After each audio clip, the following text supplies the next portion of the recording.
Relative density. अब relative density की बात करें तो इस फॉर्मूले को डेंसिटी के फॉर्म में लिखते हैं। ठीक, एक रिलेशन में आपसे पूछ रही हूँ, अगर सॉइल में वॉइड ज्यादा, अगर सॉइल में क्या है वॉइड ज्यादा, मतलब वो लूज है, मतलब उसकी डेंसिटी क्या है कम है। लूज होना मतलब डेंसिटी क्या होना कम। तो अगर मैं बोलूं ई मिनिमम और गैमा का क्या रिलेशन, तो अगर डेंसिटी, अगर आपका लूज है सॉइल, कैसा है सॉइल लूज है, मतलब वॉइड क्या है उसमें ज्यादा है, यानी डेंसिटी उसकी क्या है कम, तो आ जाएगा 1 डिवाइडेड बाई गैमा मिनिमम। क्या आ जाएगा गैमा मिनिमम।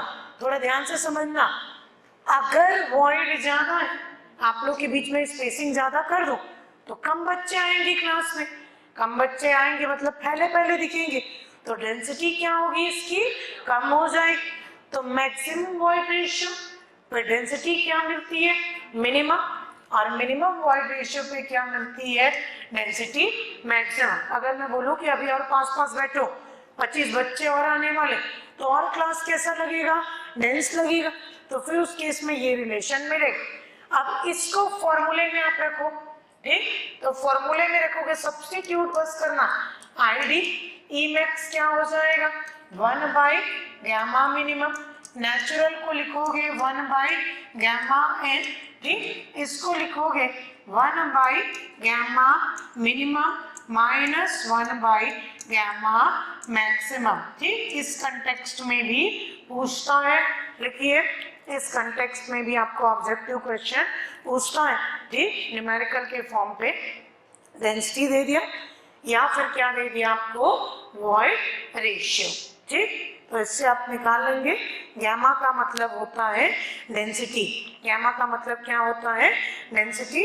अब एग्जामिनर जो है वो छत्तीसगढ़ का एग्जामिनर है, तो उसको इतना इजी क्वेश्चन पूछने में अच्छा नहीं लगा तो और टफ करेगा। अब क्या टफ करेगा सुनिए, हो गया इतना सबका लिख लिया, ठीक, चलिए अब अगला लिखो, अगला लिखो, नेक्स्ट है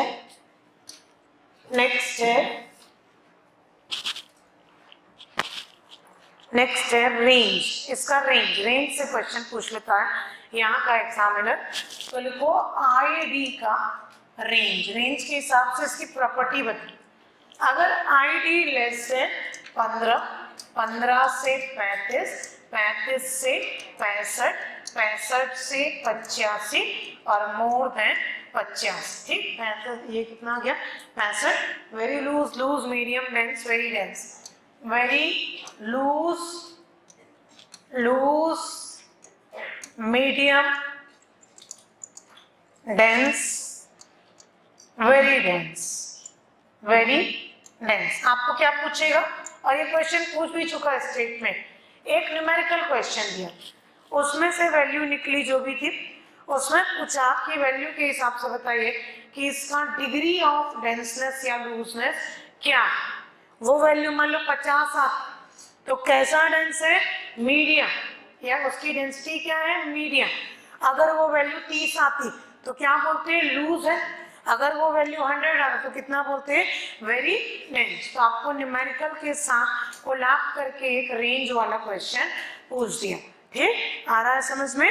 तो ये आ गया आपका किसका पार्ट रिलेटिव डेंसिटी का, किसका पार्ट रिलेटिव डेंसिटी। कल के पेपर में आपके एक ऑब्जेक्टिव क्वेश्चन पूछा था सेंसिटिविटी, क्या पूछा था सेंसिटिविटी, मैंने पहले लिखवा दिया, sensitivity is equal to undrained divided by remoulded, और सेंसिटिविटी 16 से ज्यादा है तो क्या बोलेंगे उसको क्विकली। सेंसिटिविटी का रेंज लिख लो, ठीक, लिखो कॉपी में लिखो सेंसिटिविटी का अगला पॉइंट जो भी नंबर चल रहा है, सेंसिटिविटी का रेंज बना के लिखो एस टी, ठीक, रेंज और इधर सॉइल टाइप लिखेंगे। ठीक, एस टी का रेंज और इधर लिखेंगे सॉइल टाइप। पहला सेंसिटिविटी अगर 1 के बराबर, सेंसिटिविटी क्या है 1 के बराबर या 1 से कम, तो इसको बोलेंगे इनसेंसिटिव।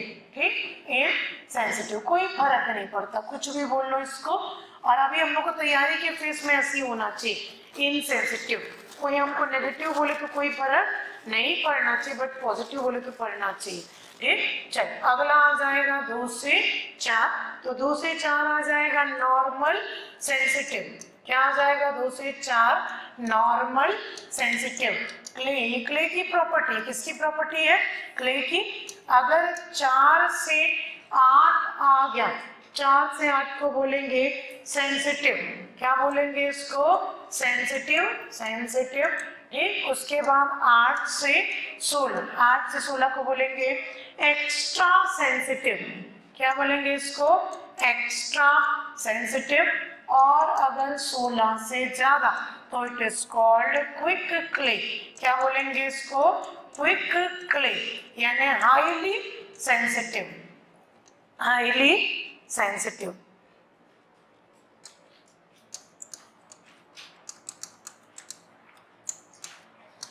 ठीक, 16 वाला तो डेटा पूछ चुका है, सीएससीबी के पेपर में देखा था आपने, बट उसके बाद का भी कोई डेटा पूछ सकता है, तो आपको सेंसिटिविटी को नाम याद रखना है, ठीक, इसके रेंजेस को याद रखना है। चलो, और क्विक क्ले कोई टाइप ऑफ क्ले नहीं, बल्कि ये क्या है?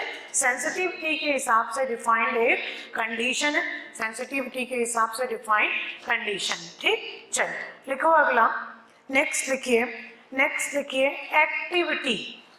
नेक्स्ट लिखो एक्टिविटी और एक्टिविटी रेशियो।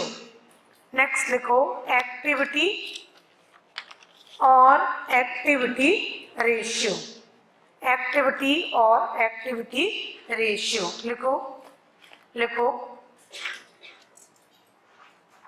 कर लिया ग्राफ टेबल सबने नोट, ठीक। अब लिखो एक्टिविटी और activity ratio. It is the ratio of plastic index to, it is the ratio of plastic index, plastic index मतलब क्या हो जाएगा? IP, plastic index to percentage finer than, plastic index to percentage finer than 2 micron, percentage finer than 2 micron fraction of clay, percentage finer than 2 micron fraction 2 micron fraction of clay, 2 micron fraction of clay, ठीक। अब यहाँ पर ध्यान से समझो, मैंने clay का size क्या बताया है? Less than 2 micron. अगर 2 माइक्रोन की बात कर रहा है मतलब ये किस सॉइल के लिए एप्लीकेबल है?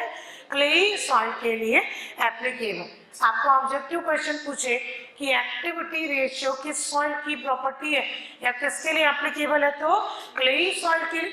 इसमें क्या करता है? 2 माइक्रोन से छोटे पार्टिकल को लेता है। माइनस मतलब क्या लिखा? छोटे पार्टिकल। तो 2 माइक्रोन से छोटा मतलब कौन सा पार्टिकल होगा? क्ले।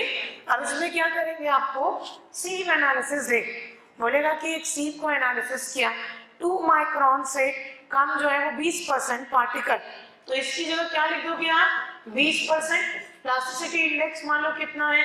48%। तो रेशियो से क्या निकल जाएगा आपका? Activity ratio. आईपी क्या है? प्लास्टिसिटी इंडेक्स, ठीक। अब इसका भी रेंज दिया, लिखिए कॉपी में इसका रेंज, रेंज लिखो।